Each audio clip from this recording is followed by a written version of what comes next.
こんにちは。今日は便利なダブルポーチの作り方をご紹介します。100円ショップの商品は個体差が結構あるので、同じ大きさのものを選ぶと仕上がりがとても綺麗になります。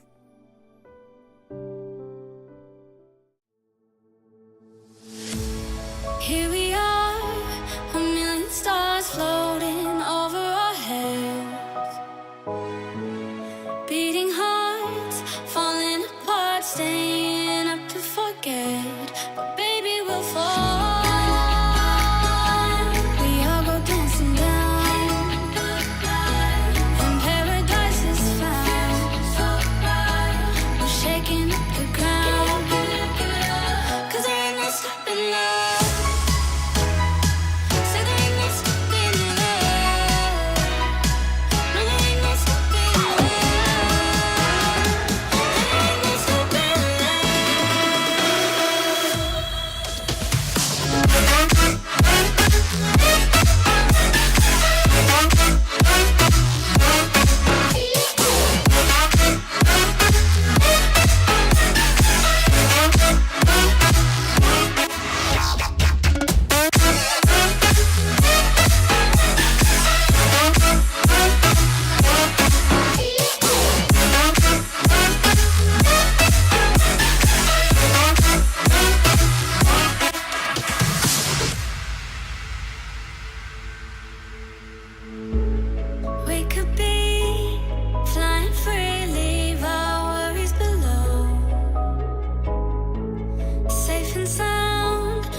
大きさが若干違う場合、ホックの位置がずれてしまうことがあります。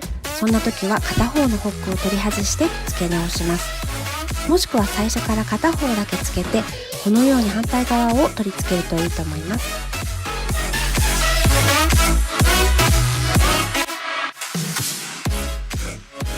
2つのポーチを合わせて、ホックのヘッドを反対側のポーチにギュッと押し付けます。そうすると少し形が残るので、その形の残っているところに穴を開けてホックを付け直します。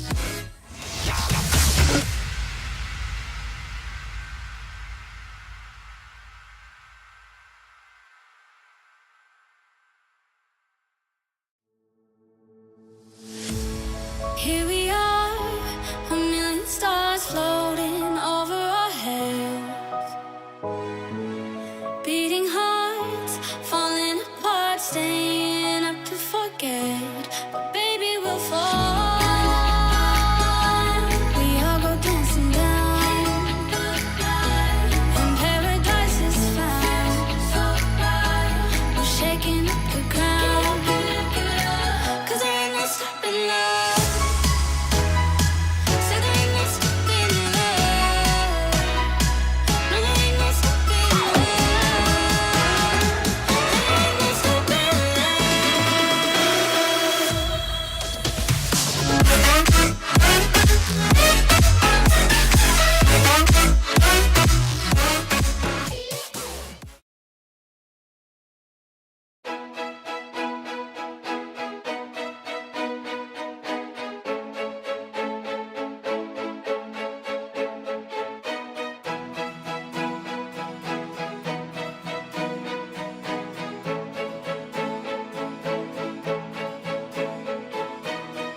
上ダブルポーチの作り方でした。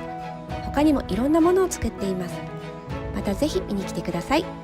それではまた。